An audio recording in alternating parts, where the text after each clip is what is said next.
Viz, what else? Chaplain. Before I was a chaplain, a labor union worker over in Jersey for CWA, and working at the VA hospital in North New Jersey. My story is on January 17th, 1993. And to give you some context, on January 17th, 1993, I was in rehab at East Orange, New Jersey hospital in the Pride program. I had 2 weeks clean and sober. And what led me to that, real quick, was November 5th, 1987, when I was stationed at Fort Huachuca, Arizona, at the, and I know this is an oxymoron, United States Army Military Intelligence Center and School. I was admitted to the ER with a blood alcohol level of .486. I died, they tell me. I spent 42 days in the psych ward after that. If you ever want me to come back, I can tell you a lot of great stories from the psych ward. I was in Panama, drinking, brawls, different things. First Gulf War, I got out a little early, probably because of the drinking and my behavior. I ended up in North New Jersey, and I was homeless. I, for about 2.5, 3 years, was homeless. And 10 months before January 17th, 1993, I tried to kill myself. I was so beat down and tired, I couldn't take it anymore. You can see the scar on my wrist there. I can remember cutting my wrist, and the blood hit me in the face, and just thinking, this will all be done soon. When I woke up, actually I was in Trenton, New Jersey. I came to at the Helen Full Hospital in the crisis center. And if I wasn't depressed before, can you imagine depression when you failed at suicide? It's like I'm the ultimate loser now. That's how I felt. I wandered around for 8 months, ended up in Newark. Around December 1992, I was living in this abandonmenium. That's what we call abandoned buildings, abandonmeniums. And this thought came to my head. And I lived off this thought for a couple days. The thought was, if I can't live, if I can't die, then I gotta learn how to live. If I can't die, I gotta learn how to live. How the hell did I learn how to live? I don't know how to live. So I ended up going back to my family and friends, and they had cut me off, which was understandable. My parents took me to Elizabeth General Hospital on January 3rd, 1993. I went to detox. I used to smoke crack. I used to snort heroin. I drank. And those 4 or 5 days in detox were like the worst days of my life. The best days you can look at me and see was when I could eat. And I started like enjoying that. And then they discharged me to East Orange General because I didn't have any health insurance, to the Pride program and the St. Rocco shelter in Newark, New Jersey. So the first weekend, you're supposed to go to AA or NA meeting, that's Alcoholics Anonymous or Narcotics Anonymous. I didn't go because I was like, I'm going to rehab Monday through Friday, and I don't need no meeting on the weekends. And when I come back to the rehab, Kabir, my counselor, he says, look man, if you don't go to a meeting on the weekend, I'm kicking you out this program. Which is very important for me, because remember, it's January, it's winter. If I get kicked out of the program, I lose my bed at the shelter. So all week, Kabir is reminding me, you gotta go to a meeting on the weekend. So he tells me of this meeting that he should go to off Roosevelt Avenue in Newark, New Jersey. So I said, I'll go to that meeting. Because the other guys that were in the shelter, that were in the program, I didn't want to go to any of them. These guys would cut your throat for your shoes. So I wasn't going anywhere one-on-one with any of them. I had trust issues and I was alone. So that Thursday, before that Sunday, January 17th was a Sunday, I talked to one of the drivers. He used to drive us back and forth from the shelter to the rehab. And I said, do you know where this meeting's at, this street here, where this is at? He He's like, oh man, you don't want to be going up over Roseville. I was like, why is that? He said, man, they call that the killing fields. I said, the killing fields? He was like, yeah, they dropping bodies over there left and right. I said, damn, the killing fields, huh? Then I talked to a counselor at the shelter. He's like, yeah, you don't want to go over there. But now I got this dilemma. I got to go to a meeting. I don't want to go with one of the other guys. And this is pretty much my last shot at it. Because I'm about ready just to give up. So the whole weekend, that Saturday was easy. There was a meeting down the street at Catholic Charities. That was simple. But that Sunday. And my Sunday was this swing of emotion. It was like a pendulum. It's like, okay, I'm going to go. I don't care. I'm going out there. Ain't nobody going to take me out. That's where I'm going. It was like, no, I can't die. I want to live. I don't want to die. I don't want to go out there and die like this. And, no, I'm going. You tough. It was like schizophrenia. And for the first time, I got all these emotions coming up and feelings, and I never dealt with feelings before. I always medicated them. I never embraced any feelings. So, it's up and down, up and down. So the meeting's at 7 o'clock at night, right? January 17th, 1993. That's the context. I decided about 5 o'clock in the afternoon to go. So I catch 31 bus, downtown, Broad Market, Newark. That's easy. I've done that 100,000 times. The tough part is the 34 bus to the killing fields. All right. So I get down Broad Market. Just imagine this. It's like 5 after 6. It's cold. The wind's blowing. People got hoodies on. Walking by. Yo, you want to buy a bus transfer 50 cents? Yo, you want to get a bus card? It's like, nah, leave me alone. I'm waiting for 34. So I'm looking. The bus was late. 6:17. I got to be at time to the meeting. Oh, yeah. Also, I got to get this paper signed by the leader of the meeting and bring it to Kabir on Monday. Where the hell's the bus? I'm looking. Oh, there's a 3. 37. Damn. It's cold. Okay. There's another 3. Damn, 39. What the hell is this bus? Damn. Man, I knew I shouldn't. Why couldn't it work when I killed myself? This is crazy, man.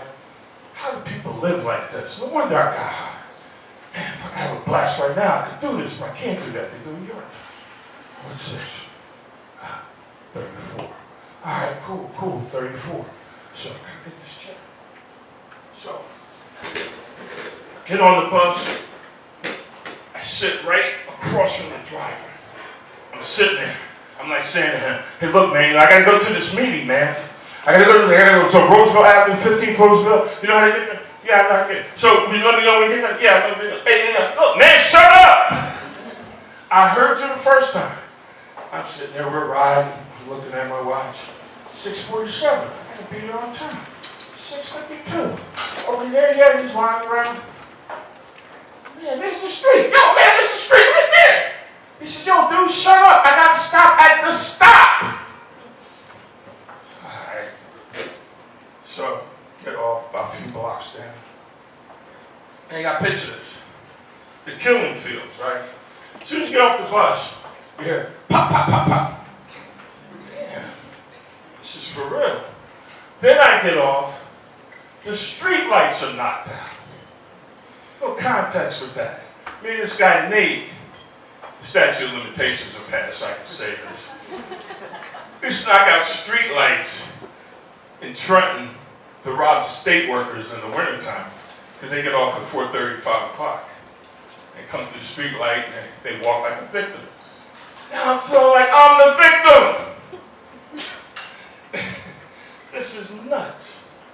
So I get off, you hear sirens. It's like, okay, I gotta walk back this way somewhere. There's a guy that gets off the back of the bus. So he turns around. He says, yo, I heard you on the bus. You going to the AA meeting? I was like, yeah. He said, come on, follow me. I'm like, yeah, okay. Yeah, you go ahead, I'll follow you. I ain't walking next to you. You got sunglasses on out here on the dark street with a flapjack on. Ain't no way I'm walking next to you. I'm walking. He's like, come on. I'm like, I'm there. So get up to where the meeting is. Walk up these outside steps. Imagine like a fire escape steps. On the outside of the building, it's rickety. One person at a time, follow him up. We go to the second floor. Boom, it's bright lights right underneath. And there's smoke hovering over the room. Gives you the idea of like Mayor Daley and backroom deals. Because all AA people do is smoke cigarettes and drink coffee. Get in the room, and Gene says, you can put your coat over here. That's his name, Gene. So we go over there by him, take my coat off. He takes his hat off. His glasses fall off. He's going like this for his glasses. Yeah, his glasses right here, Doc. Give it to him. He's blind. Gene is blind. Looking into his eyes is like looking into almond milk. I'm like, damn!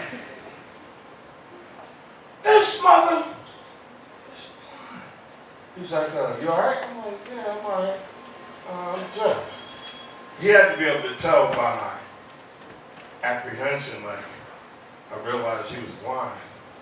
I'm like, blind man led me to this meeting. This is crazy. I said, where's the leader at? I need to get this paper signed. He said, oh, they're probably sitting at the table up front. So I go up to this woman. I said, hey, you mind signing my paper for me before the meeting, do a brother solid? I said, no, after the meeting. Everybody's got to wait till after the meeting. I'm sick and tired of you dope fiends. Thank you for the nice customer service right now. So I sit down. But I'm sitting in the meeting. I'm not really listening to the speakers because I'm just captivated by this guy who's blind. This guy didn't even have a stick. He didn't even have a dog. This guy, how's a blind man? I'm scared to go here and a blind man gets me in? How helpless am I? A blind guy, I'm sitting there, then it hits me. About 30 minutes through the meeting, man, what time's the next bus come? I ain't standing out here in the killing fields. So look at the bus schedule. Oh, you gotta be unfreaking believable. 6:59, 7:59, 8:59. I got to stay till 8 o'clock to get my paper signed. Bus comes at 7:59. Next one after that is 8:59. Oh, great. Me and the blind guy at the bus stop in the killing fields. This is wonderful. What could he do for me? Oh, I hear a bullet coming. Oh, those feet sound like the steps of a mugger. Great help, hillbilly. I'm like, man, should I leave? Should I go? If I leave, I don't get the sign. It's like I never was there. I gotta stay. Really ain't got too much of a choice here. The next step for me is probably the grave. So I noticed in this meeting of 200 people that over in the northwest corner, says military, there's all these chairs and tables stacked up. I said, they must have to clean up afterwards. All right, so I can milk this for 30, 40 minutes. I can help them clean up. And then by that time, less time to be out there at the bus stop. Go ahead, Jeff, you still got game. So we're cleaning up, got my paper signed. And everybody else is walking with the chairs like this. I'm walking like this. We don't need to be in a big hurry. Most of the things you learn is after the meeting, right? Boy, these chairs is heavy. You should take one at a time, don't take two. I'm literally like saying that because I'm really selfish. Going past the door, it's Gene. This is Jeff, is that you? Yeah, it's me. How you get home, man? Catch the bus. And I'm thinking to myself, I'm not staying out there with you. He says, you need a ride? I'm like, yeah, right. Well, you driving now too? Because if you're driving, then I'm getting high again. I can't take this. He says, no. I heard how scared you were in the bus. I arranged with John G. during the meeting to give you a ride home. And here I am, literally ready to throw him under the bus. And this guy is looking out for me. I dropped the chair. I was like, all right, come on, let's go. Lady said, what about the chair? I was like, y'all got that. Get in the car, and then John G. John G ends up being my sponsor.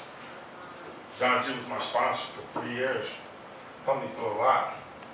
They drive me right up to the doorstep of the mission, the rescue, the shelter. I go inside.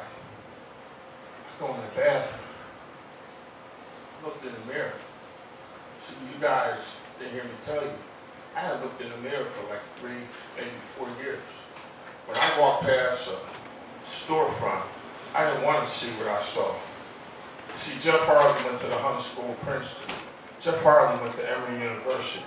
Jeff Harley was working for an investment banking firm in Princeton. And Jeff Harley was a dope female homeless. I couldn't look at myself. But when I got in that rescue mission that night, I went in the bathroom. I looked in the mirror because I had hope. See, I used to be scared to have hope before. Because see, when you have hope, you have an expectation. When you don't get that expectation met, it's disappointment. So in my logic, it's better off not having any hope at all. But then, that was a turning point in my life. I said, maybe I can make it to go with tonight's theme. So I was the newbie. And those guys looked out for me. A blind guy named Gene got me to and from a meeting into the killing fields. Thank you for letting me do it.